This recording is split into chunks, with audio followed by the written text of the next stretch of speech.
Ticho's table. My MO from the beginning was to try to reach people who were like me before I went vegan, because obviously, I ate basically the same kind of food that I have on my Instagram, just the non-vegan version.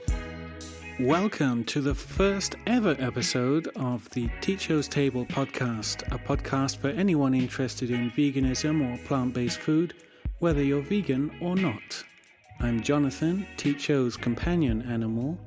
It's his show really, but he doesn't have a mouth, so I'll be hosting. On the show today, we'll tackle a dilemma sent in by a sapling vegan, plus I'll be interviewing the Burger Dude, safely distanced, of course, with 9,000 kilometers between us. But first, it's time for... Jon and Val. Vegan Wines with Jon and Val. There we go. May I have your glass? Thank you. Serve myself. So, to the first episode of the Ticho's Table podcast, I would say. Yay, party. Cheers. Cheers. So I'm sitting here with Val Gallardo. We go way back. How many years is it? I would say like 8 years or 8 something. years. And Val was actually one of the inspirations to me to go vegan, because before I met Val, yes, it's true. Before I met you, I had met some vegans, but I didn't know them very well. And all I knew of them is that they would only order fries in restaurants when we went out and stuff like that. And it just seemed too extreme to me. I didn't understand.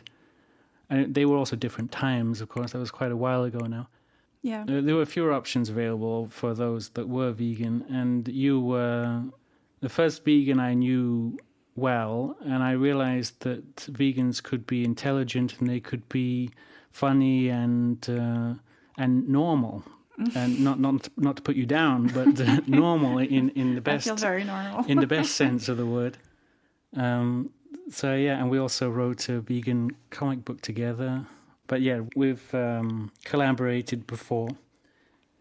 So the concept of vegan wines is simple. We'll drink vegan wines and we'll answer your dilemmas relating to veganism. We've got one today from someone in the UK. They've called themselves Violet Lines. I'll let Val read that out. Let's see. Dear Jon and Val, I've been vegan for about 6 months now, and thus always check ingredients of things in the shop before buying them. However, sometimes I've noticed that even when there's no animal products listed in the ingredients, there's still occasionally an allergy warning saying may contain traces of milk, eggs, etc. For example, I've noticed this with dark chocolate. So I was wondering, are these all right to buy/eat, and am I still vegan for doing this? Violet Lines UK. It's fine. Next question. Yeah, I think we've all been there, like wondering if what this means, like because it says traces, but that's exactly what it is. It's really like particulate matter, Yeah. really tiny amounts that they're talking about. That's because those products are made in factories where they process some of these other ingredients. It doesn't mean that it's in the product, but they just process it, so they have to put this warning if somebody is really badly allergic to it, Right. I suppose. Like in a chocolate factory where they've got a barrel where they make dairy milk chocolate. They clean it out before they make the dark chocolate. Yeah. And there may be some small amount of the milk left over in the drum. Yeah. And that's how veggie burgers are made as well, I've heard. Like in the Really? same... Yeah, sometimes I've heard that from somebody who worked in a... In the same machinery as meat. Yeah. I mean, I don't know if it's true. Not but not all not all veggie burgers, but maybe not. But I mean, factories are like they produce many different things, so it's Right. hard to find a vegan factory, I suppose. But So speaking of animal products sneaking into the production of otherwise innocent foods, not many people realize that animal proteins are sometimes used in the clarification of wine and beer. yeah, Egg protein, milk protein, fish guts, Nice. all kinds of weird shit.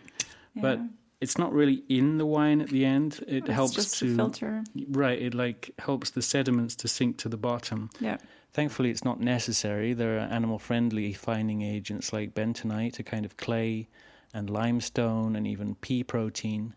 And wineries in the US and Europe are not currently required to state whether their wines are vegan, but you have the website Barnivore, where you can look these things up. Plus, some companies write on the label or on their website when the wine is vegan. More and more companies are doing that. I like this wine that Oxfam Fairtrade kindly sent us. It's the Census Extra Brut sparkling wine from Chile. Retail price? The retail price is $9.50. $9.50. That's pretty reasonable for a sparkling wine, I think. For sparkling wine. That's nice. It has a dry finish. Yes, it's pretty dry. I like that. I really dislike sweet wines, actually. Same. That's right up my street. Here it's saying it's intensely aromatic with citrus and mineral notes. I'd agree with that. We're not wine experts, no, but we're not. we know we're certainly drunk enough wine. Please drink responsibly. So we also they sent us this wine, but they didn't pay us to say it was good. I just want to make that clear. We can say whatever we want. But back to the question, is it all right to buy products that may contain etc., etc.? And is Violet Line still vegan for consuming them? There's nobody going to judge you for that. I think everything is between you and your own conscience, and I think that it would be very impractical to try to find products that were only made in vegan factories, because I don't know about many vegan factories.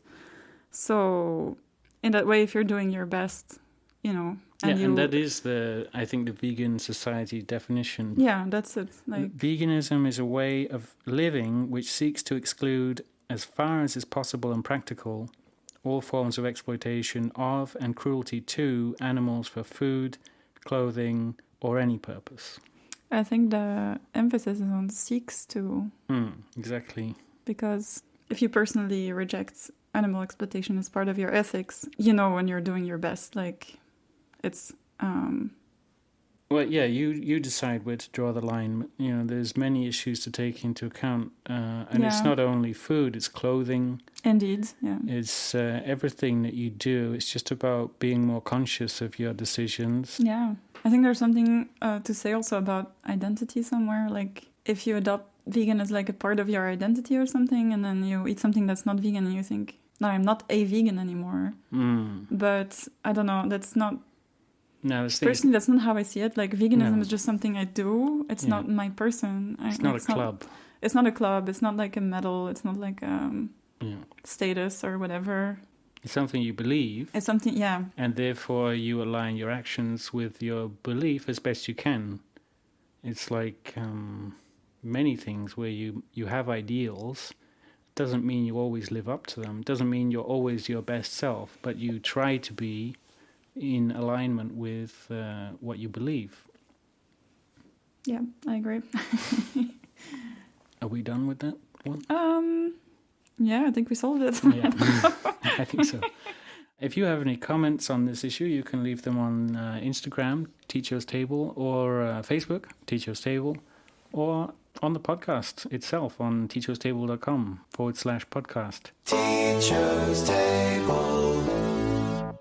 I'm delighted to welcome our first guest ever on the Ticho's Table podcast. He's got a big following on Instagram, and now he's setting his sights on YouTube. It's the Burger Dude. Hello. Watson, thanks for coming on the show. Thanks for having me. For those of you listening who don't know the Burger Dude or Watson, Watson describes himself humbly as a vegan home chef, but I see you, Watson, being more a sort of vegan burger architect, elevating junk food to an art form in itself. Thank you. That's very sweet. Well, people joke sometimes that vegans eat a sad and deprived diet of grass and leaves, but the food you post on your Instagram is so joyful and so tantalizingly decadent that most people wouldn't even suspect that it's vegan. For the most part, people who aren't necessarily vegan who come on my page, they know it's vegan. I did purposely not put vegan in the, I wasn't the vegan burger dude because I wanted to I guess there was a little bit of kind of a Trojan horse sort of strategy going on where I wanted to, tag things with, burger porn or whatever and get people in there and not trick them, but just kind of show them like what you said, that, we don't just eat grass and smoothies and whatnot. So you are aware that you're putting out a sort of universal appeal. I mean, when you look at these pictures, you can't tell if it's vegan or not. Right. I mean, that was kind of my MO from the beginning, was to try to reach people who were like me before I went vegan. Because obviously, like, I ate basically the same kind of food that I have on my Instagram, just the non-vegan version. So that's really I obviously love my vegan community and whatnot. Yeah. But for the most part, my target audience is people who aren't vegan yet, people who are trying to get there, and I just want to help them along. And that's really kind of my big focus. So essentially you were already posting similar content before, but it was far from vegan. It was beef patties. Well, no, I never actually I didn't post anything pre-vegan. What happened was on my personal Instagram that I had, I started posting when Beyond Burgers came out. I was like really into it. So I was like posting like all the different kind of burgers that I would create with it. And my girlfriend, she said, why don't you just make an Instagram where you post all your burgers instead of, showing our friends who probably don't care. And so that's what I did. It was mostly, me kind of getting into veganism and getting into what can you do with it, I mean, on my personal Instagram, I definitely, if I go back and I'll see some stuff that's, it's kind of embarrassing now because it's a lot of eggs and cheese and stuff like that. But as far as the burger dude goes, that's always been 100% vegan. So how did you feel about vegans at that point when you were posting these non-vegan things on your personal account? And what prompted you to eventually go vegan yourself? I didn't really have a strong opinion for or against vegans. I wasn't like hostile to them. I think I definitely thought they were kind of weird and didn't understand it, I suppose. Which is interesting though, because I do know that throughout my life, I've had moments of thinking about things that relate to veganism. Like for instance, the very first time I ever even really considered where my food came from was way, way back. I remember I was with some friends and we got stoned, and then got some Carl's Jr. and I was eating a Western bacon cheeseburger, which is like my all-time favorite fast food burger. And I started thinking about like, there's bacon and cheese. I think back then I was so like ignorant that I thought cheese came from chickens. So I thought like, oh wow. So there was a pig, a chicken, and a cow involved in this burger. And it really kind of messed with my head. You actually thought about it while you were eating the burger. That's not that common, I think. Really? Well, I think people. I mean, I was also I was stoned. I think when I get stoned, that helps. I get very analytical when I get stoned sometimes and think about things on a deeper level. And so, but what was interesting was after that, I was actually vegetarian when I was stoned. I couldn't eat meat when I got stoned after that. It messed with my head too much. And I didn't know about, obviously, I up until, way too recently, I thought that cheese and eggs were, not a consequence of any sort of cruelty. So that's why I was, if somebody said, oh, well, if back then, if I had watched something like Dairy is Scary, which is the thing that actually did make me go vegan, if I had seen Dairy is Scary when I was 20 years old, I probably would have gone vegan. I would have figured it out. Even back then in the dark ages of veganism, when all we had was like, Boca burgers and stuff like that.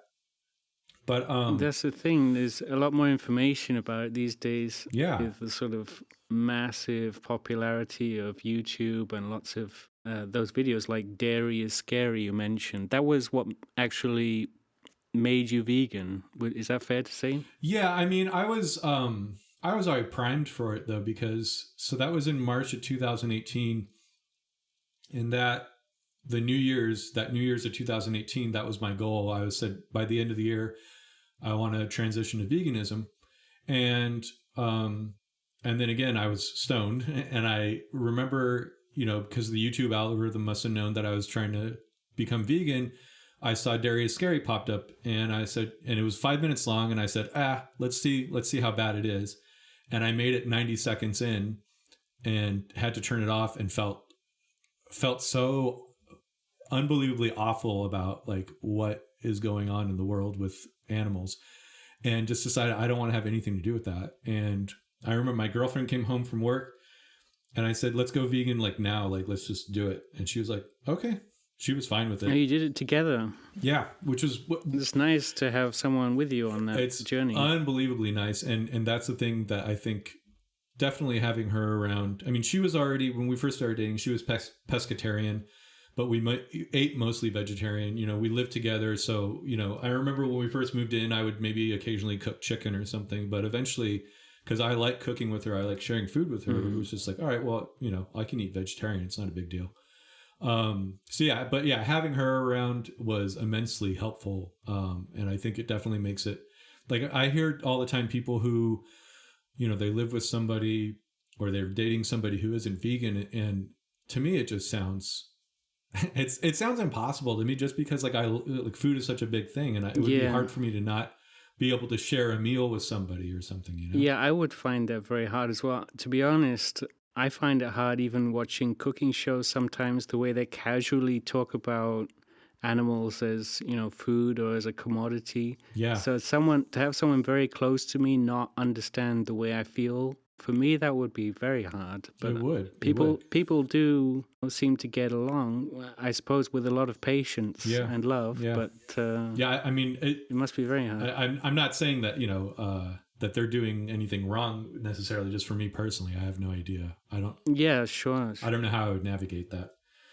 So you were strongly motivated going into veganism, but was it just easy after that, or did you stumble at all along the way? The only time I really truly stumbled was I went to a friend's, I think they were having a yard sale, and it was just kind of a fun hangout, like, you know, let's hang out and sell stuff. And I think, you know, they were donating the proceeds. And so I remember I just thought, I'm just going to drink all day and that's fine. And I didn't really plan out, like, what am I going to eat?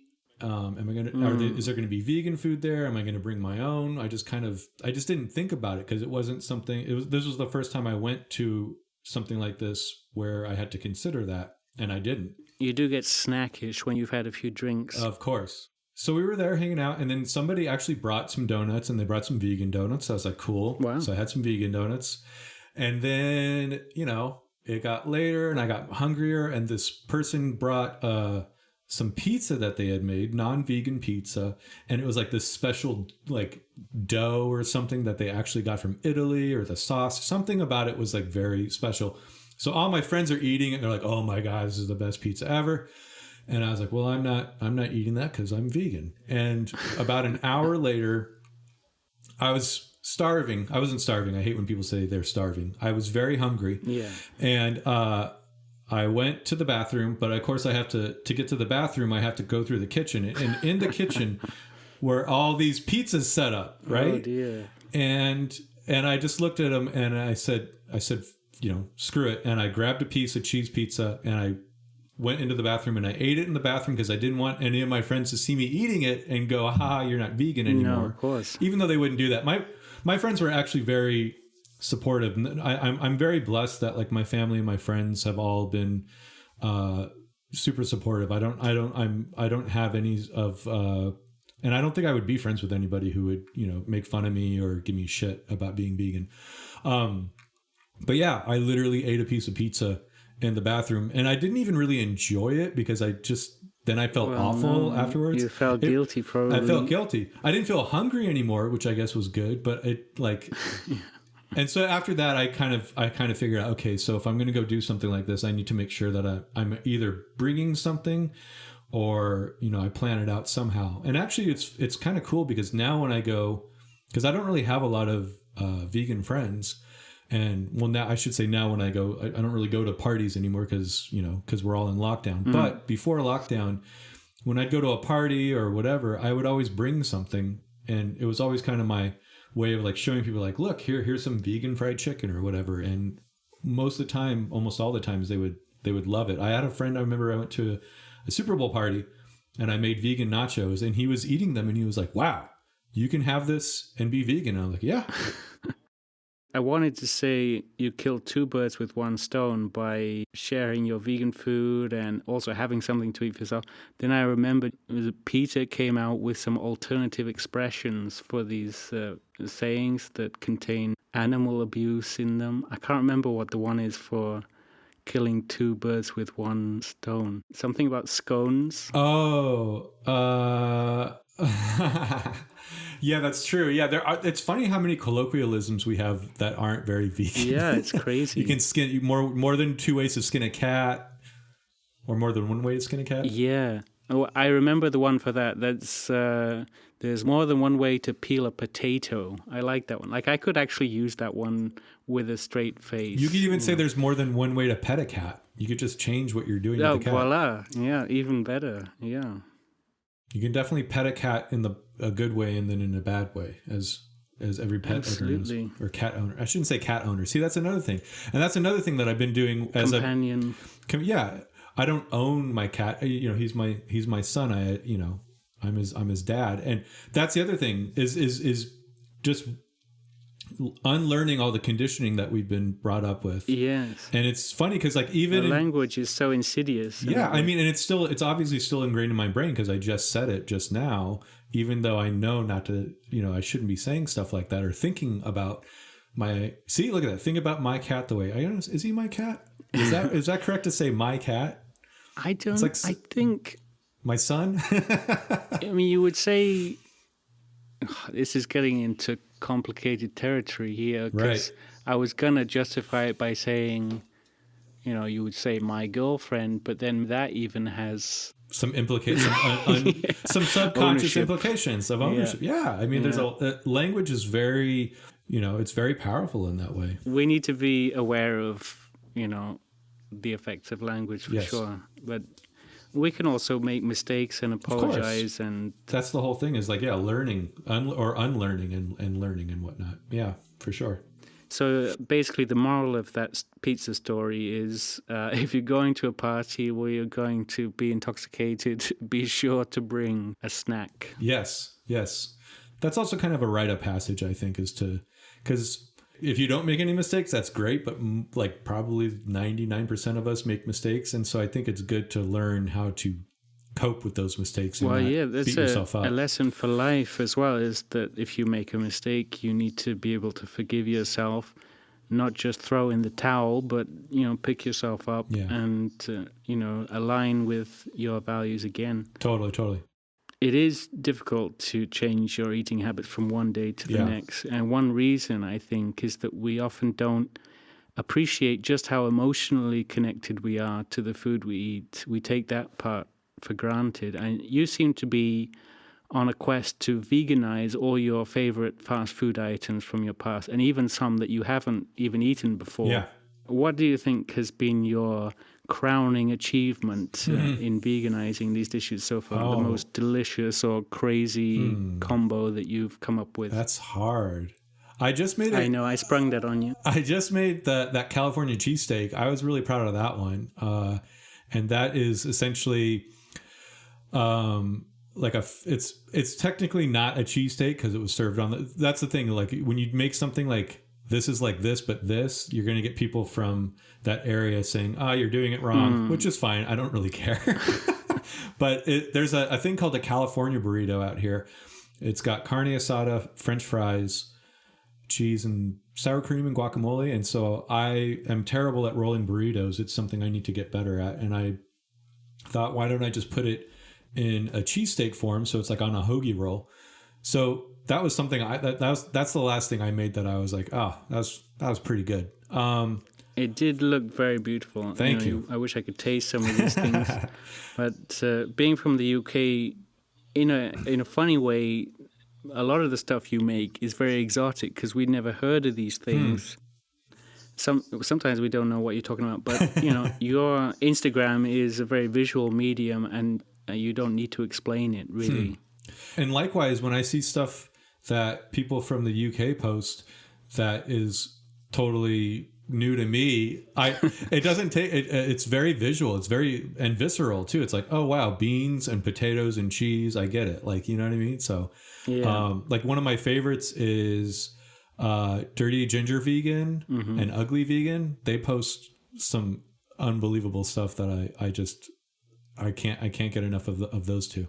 But yeah, I don't know what my, it's hard for me to figure out what my, I do. And like you said, I also do a lot of like regional stuff. Like there's the Alabama, or sorry, not Alabama, Oklahoma, like fried onion burger, so it's like, I don't know. There's that's the thing that's so awesome about American food is it's so ridiculous and over the top a lot of the times. And so it's just inherently really fun. But it's even more fun when you make it vegan and you take out all the animal exploitation. Absolutely. I think that's why I like what I do so much. And I think it's why people, seem to respond to what I'm doing is because it's taking out all the negative aspects. Maybe not all of them, but the parts of it that are not as fun. Your burgers and your other dishes have a very maximalist kind of approach, while your photography of them is bold in its simplicity. No pretentious decorations or compositions. Like in almost all food photography, for some reason, there's like a cloth draped across the composition to tell a story. But then if they all have the cloth in it, what is the story? Anyway, I'm getting off on a rant there. No, but, I understand what you're saying. You know what I mean? Yeah. So there is an Instagram account called Joe's Vegan Food Gram. I think that's Joe's Vegan Food Gram, and he does a lot of these. All of his posts are similar to mine in the sense that, or I should say mine are similar to his because he's been doing this a lot longer than me. But he does a simple white sort of backdrop. And I definitely was influenced by him. It's interesting because sometimes I'll have people who will see his stuff and they'll send it to me like, hey, this guy's ripping you off. And I'm like, no, it's actually the other way around. He's the OG, And so I think that's what happened was when I was trying to figure out what am I going to do? I think what I liked about his style was that it was the focus was on the food. Yeah. And I really just kind of resonated with that. And I just thought, I want to make my stuff as simple and as like legible as possible. And in addition to that, I'm also just kind of like lazy and doing all of that kind of storytelling and set dressing. It's a lot of work. It's hard to be good at it. Like the composition skills that you need. I actually kind of dabbled in it a little bit a while back, and it was fun. But it also kind of felt like it kind of was a departure from, what I was doing and maybe even like what was best for the page. So I kind of went back to my roots and just, kind of did the in your face, simple sort of no backdrop sort of thing. But with the white background, it really works. It's like the burger was sent from heaven.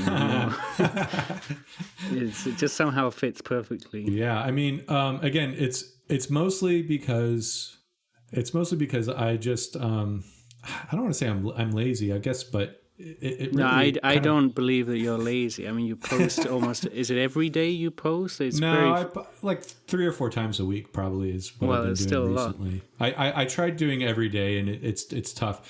It's easier to do once I started doing like the YouTube and doing and blogging and putting kind of more effort into stuff. It was harder to because I used to just basically make something for lunch and then post it the next day so I could post every day. Yeah. But now with all the other work that I'm putting into it, it's a little bit harder to do that. So do you make things just to photograph them? I'll definitely, if it's like just a burger, I usually will eat that unless it's a really, crazy huge burger. Then that means I probably split it with either my girlfriend or, we live in a kind of a duplex. So sometimes I'll tell my neighbor, hey, are you guys in the mood for, Western bacon cheeseburger or whatever? And they're always like, yeah, and they're not vegan and they love they love every time I just made them, I just made them some like fried mushroom po' boys yesterday, and he's like, my favorite thing you've made so far. So that's cool. Yeah. That's great too, because then I get like kind of a non-vegan sort of approval too, you know what I mean? Which is kind of good. Right. I mean, it's important. It's important, especially considering kind of what my mission is, you know? Yeah, absolutely.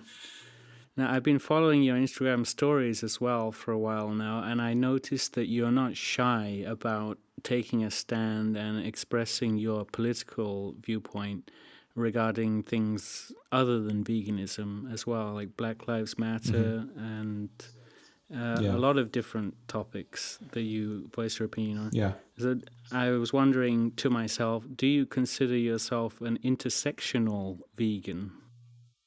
Yeah, for sure. I mean, veganism is based in being against oppression. So I feel like to be morally consistent, you have to be anti-oppression of all sentient beings, whether they're non-human animals or humans.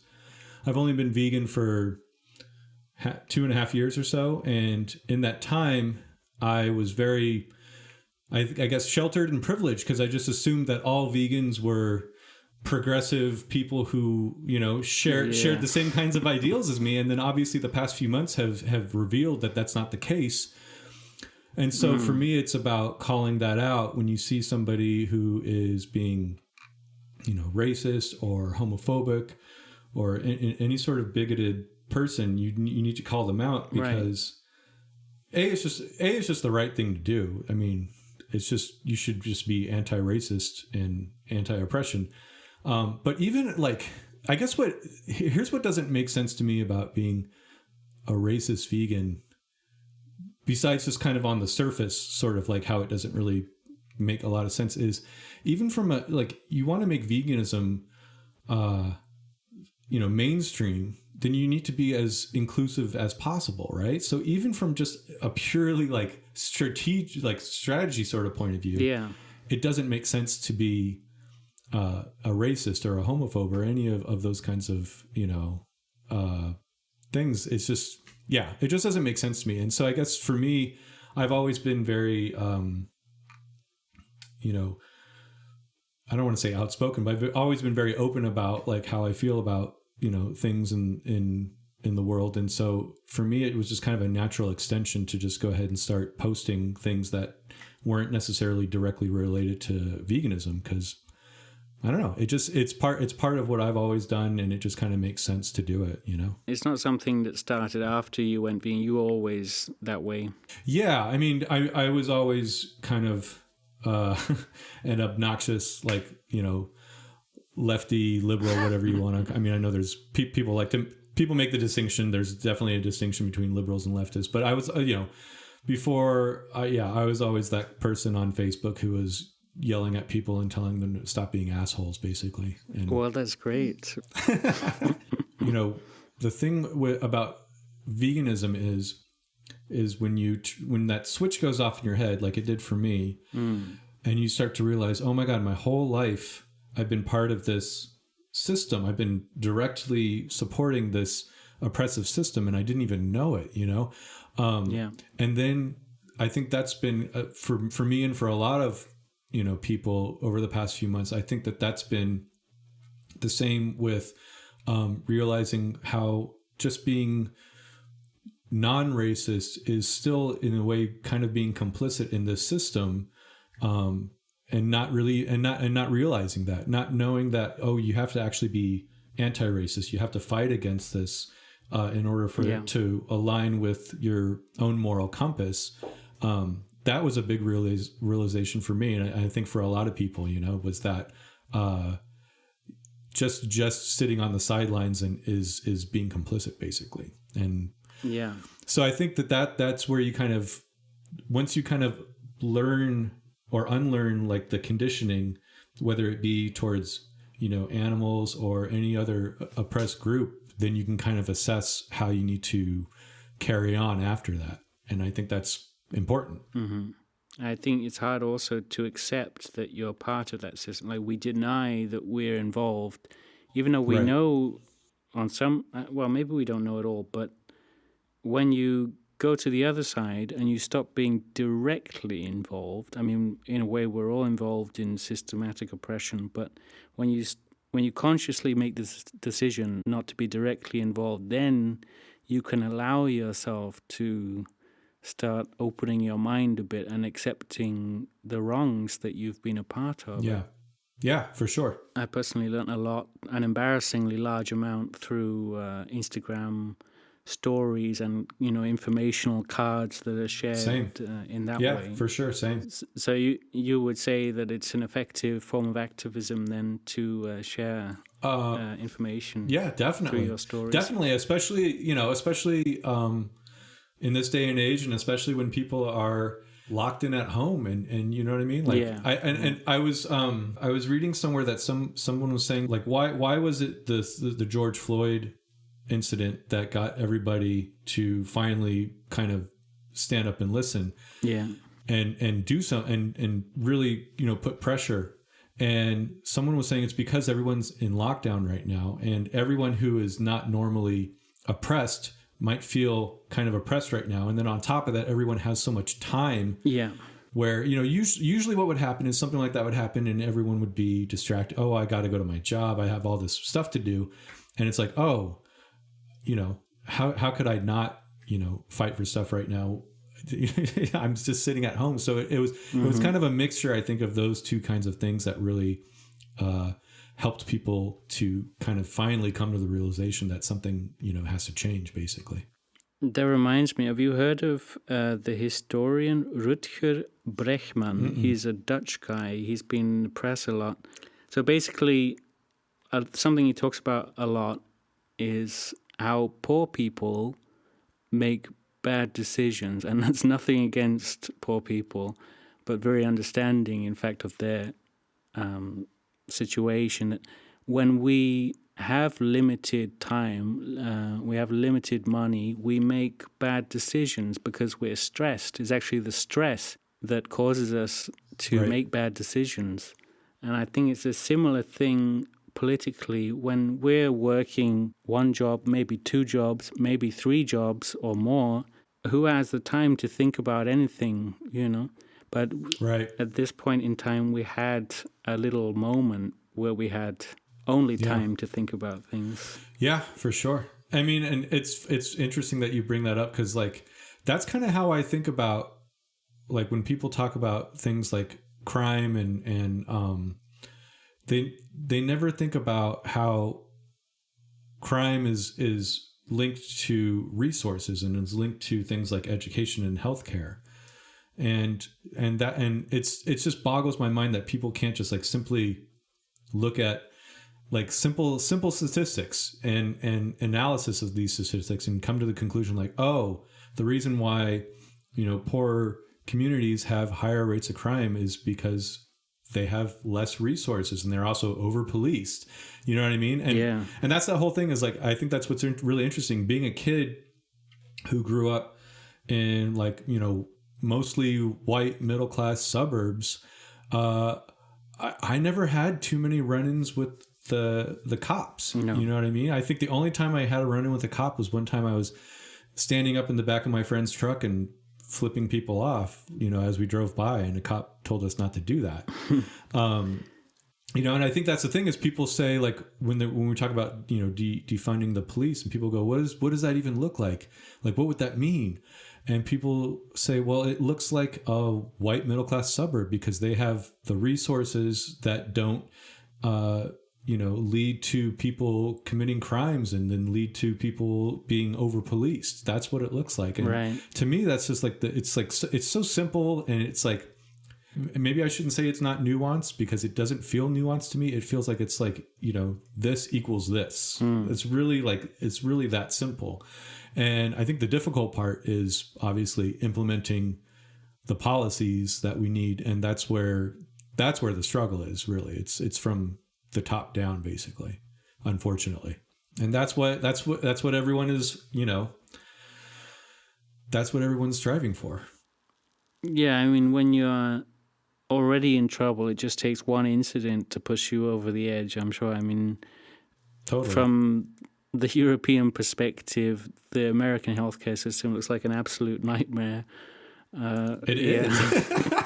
I mean, it's awful. Things are not ideal here, by any means, but there are people receiving no care just because they don't have the financial means. That's really that's shocking. It's immoral. Yeah, it's definitely immoral. Yeah. Anyways, I could talk about this stuff. Me too. I didn't realize I could talk about this stuff as much as I...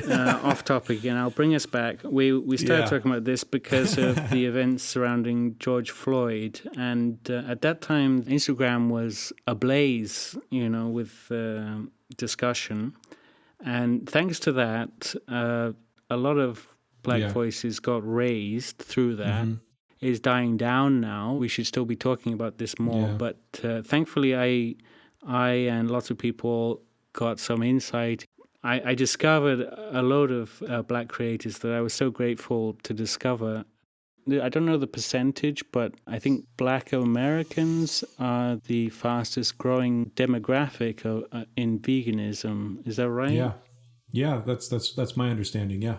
But before that, I had a few of the big names that I was following, but I didn't know about anyone else. And suddenly thankfully I'm following a lot more people. Who did you discover at that time? I presume you also... Yeah. Let's see. So I like Another Junk Food Vegan. Have you heard of her? Is that the name? Another Junk Food Vegan? Another Junk Food Vegan. I thought you were just referring to it in relation to yourself. No, I don't know. No. I don't know that. And then Shamelessly Fabulous, she did... the way that I saw her was she did this video where she showed you how to squeeze out your tofu after you freeze it. And if you let it, I think the way that you do it is you don't let it thaw completely. You get it so that it's kind of like half frozen, and you can just like squeeze it with your bare hands and just get all the water out. Oh, okay. And she also showed me, do they have, this is such a silly question. Do they have avocado toast over there in Europe? Is that a big thing over there? Oh, definitely. Okay. Yeah, that's a huge phenomenon. So she did avocado toast, but she used hash browns instead of bread, which I thought was pretty brilliant. Oh, yeah. Another account that I like is Plant-Based G-Life, and he does, every one of his posts, he's one of those guys where it's like, you see when his posts show up, I know that it's him. And then I just started following him yesterday. Oh yeah, he's awesome. Coincidentally. And then I really like Plant Crazy. Lloyd Rose is his name, and Kindred Vegan Souls. She does some amazing stuff. And then Turnip Vegan as well. He also runs a vegan cafe called Spoiled Vegans down in San Diego, which I actually need to get down and check out, but coronavirus has unfortunately made it difficult to do that, but I think I'm just going to, one of these days, we're just going to make a trek down to San Diego and check it out anyways. Although I'm interviewing you, I do want to add one name. There's lots of accounts that I started following, and now they've got hundreds of thousands of followers since I last checked, but Muriel Banakissa, she's still at like 10 or 13,000, and she deserves 100,000 or more. She posts the most beautiful vegan food photography. That's my tip. Oh wow! I'm just looking at her stuff right now. Beautiful. Wow. And also on YouTube, really nice. Like if you're wanting to up your game in, not you, but in general, to up your game in food photography, she's got some nice tutorials on YouTube as well. That's my tip before we move on. And speaking, go on. Wait, what's her YouTube? Is it just her name? I think it's just her name, yeah. So it's Muriel, Murielle, Banakissa, Banakissa. I need to be better about like with the Burger Dude YouTube. I'm not very like active and like subscribing and like checking out other people. I need to be better about that. Well, there you go. There's my tip. And thank you. Speaking of demographics, there's one topic that I'm very interested in is the ratio of male to female vegans. I think generally, and if you look at like the insights, the reporting on Instagram and other social media services, you get a split that's usually about 70% people who identify as female and 30% people who identify as male. And obviously, this is an artificial divide that lacks nuance, but those are the figures you get when you look at these insights. And since there's something stereotypically manly about a big, juicy burger, I just wondered if your ratio looks something like that, or if there are more men who follow you. No, I think you're exactly right. I can't remember the exact number, but it's around 65 or 70% are women versus men. I asked my girlfriend, I said, "Why do you think that is?" And she was like, "I don't know, women are just more compassionate and men are bigger assholes." I don't know. That was I mean, that is it. I mean, that's the evidence is there, Yeah. but why is it so? I think it's something about masculinity. Yeah, it's toxic masculinity. It's just kind of classic patriarchy sort of, bullshit. It's interesting that that when you think about these animals that supposedly these manly men feel so masculine about dominating, they're defenseless little animals. So it's you know what I mean? And not that it's pathetic. It's really pathetic. And that doesn't mean that I would assign someone being masculine if they went out and, killed a bear with their bare hands. I would think they were stupid for trying to fight a bear, but I don't. Well, that's the crazy thing. This kind of idea of masculinity is thousands of years outdated. Yeah. Who needs to kill a bear or stab an animal to get their dinner? Right. I mean, for most people, that's the thing. It's so we're getting into the territory where it's oh, well, what about, people who need to hunt in order, and I think it's important for us, even though you and I are not talking about people who absolutely need to hunt for survival. No, we're talking about the vast majority of people who do have access to vegan food, and because there is a huge Venn diagram of people who have access to vegan food who make these kind of ridiculous sort of claims. I mean, it's almost all of them. Yeah. I think probably 100%. Probably. So you're very comfortable with it. You don't feel your masculinity is threatened by posting vegan burgers. But No. you look very healthy to me in your videos and so on. You look like you're in great physical condition. So I'm just presuming you don't It's all eat angles. burgers for breakfast, lunch, and dinner. No, not normally. I definitely go through phases where I'll eat more, what people would call vegan junk food than more whole food, plant-based sort of stuff. But yeah, no, I would say that, aside from the stuff that I post, I do try to eat a little bit healthier. My girlfriend is definitely she's the good influence. I'm kind of the bad influence, But yeah, no, for sure. Tonight we're going to have, I think, black-eyed peas and rice and greens and stuff like that. So for the most part, and that's the thing is I love eating that way too. That's one of my favorite things about going vegan was discovering all these kinds of new dishes, because what's one of your favorite discoveries? Well, definitely, like I just said, black-eyed peas and collard greens. Never had collard greens before. They're delicious. Brussels sprouts, sweet potatoes. Never really even ate tofu all that much. I think the only time I ever ate tofu before going vegan was at this place that would make like an orange chicken, but with tofu. So if I ate tofu, it usually was deep fried and covered in orange sauce and whatnot. But yeah, I mean, that's the thing I think is it's so interesting. And I've seen people post memes like this where they talk about how, being vegan doesn't mean giving up foods. It actually means discovering all these other foods that you really had no idea about. And I think that's something that doesn't get talked about nearly as much as it should be, is that, I really don't miss any of the food that I used to eat.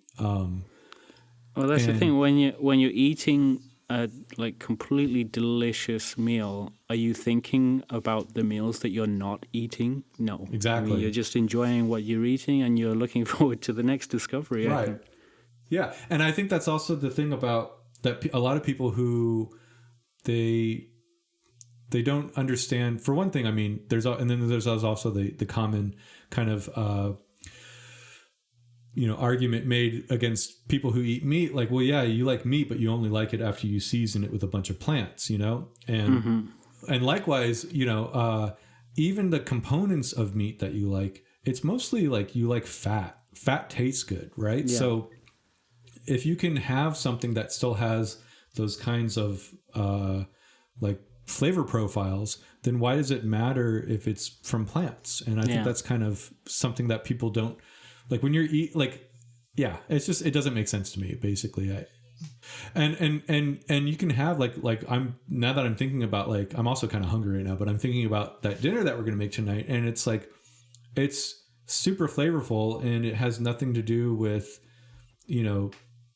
any of the things I mentioned before, like fat and whatnot. Like, it's actually like whole food, plant-based. And wow, send me the recipe. Okay. I think we just kind of like improvise it a lot of the time. Do you guys have Cajun seasoning out there? Yeah. That's kind of my favorite thing to do, is just take a bunch of Cajun seasoning and just, throw a bunch of that in whatever I'm eating. That's kind of my, my kind of quick catch-all sort of way to make stuff taste good.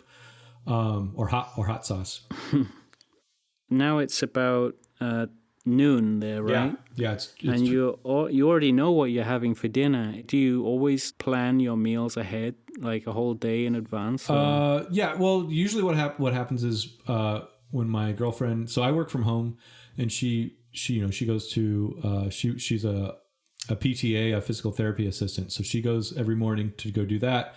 And we'll kind of be like, what do you want to have tonight? We'll think of something, and, I'll try and either make it before she gets home, like on her way home, or if I'm busy, she'll make it. But yeah, we kind of generally try and plan out what we're going to eat that night. For breakfast, it's kind of like, sometimes like, it's just like whatever I can get in my mouth, basically.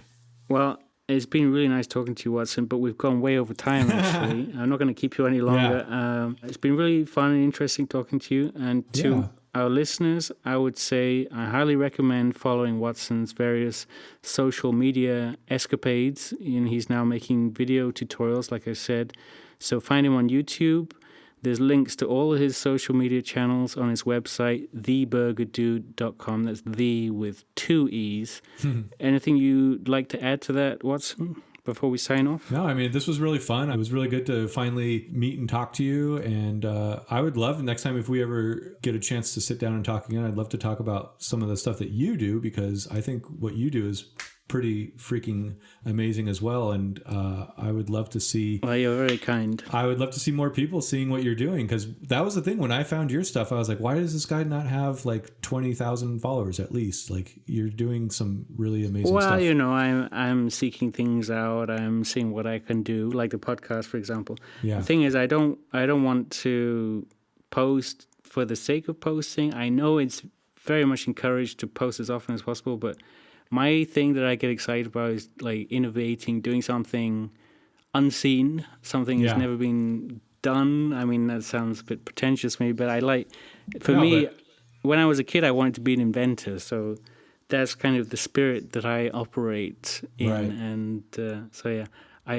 if I can't post recipes every day, then maybe I can do stuff like this. So I really appreciate you coming on the podcast. For sure. And just thank you very much. And thank you. Hope to talk again at some point. Would love to talk again, yeah. Jon and Val. Vegan Wines with Jon and Val. So we got some user feedback about your question, Violet Lines. And so I'll start at the beginning here. Plants in my pants would rhyme better. It's an American person. Says it's still vegan to buy products that say may contain traces of dairy or eggs. They're processed on the same equipment, but you aren't contributing to the demand for animal products. Obviously, don't buy may contain products if you have an allergy. Yes, that's very wise. That's what we said there. Yeah. Pretty much. I got another message here from Plant-Based Fran, who has his own podcast. You should check it out. He says, Hey, I work for a big food retailer in the UK, and I can confidently say that when suppliers state may contain traces of, it means that they don't have any dedicated facilities for vegan products, and therefore there may be traces after cleaning down other non-vegan products. We can only state that it's vegan when it doesn't contain allergies. In short, may contain traces, may contain food allergies. So there you have it. Now, if you have a dilemma for us, you can send it to podcast@tichostable.com or use the contact form on the site. That's all for today. If you've enjoyed listening, then do subscribe to the podcast so you can catch the next one. If you haven't enjoyed listening, then I'm very impressed that you stuck it out this far. In any case, join us next time when I'll be tackling a more challenging issue with Val and interviewing vegan food photographer and blogger Romy London. Bye-bye. Well, I'm really working on not trying to judge other people's decisions and other people's opinions because I don't walk in their shoes. Like, I don't know what kind of history they've had and what kind of experiences that they've had in the past that have led them to this action or to this decision.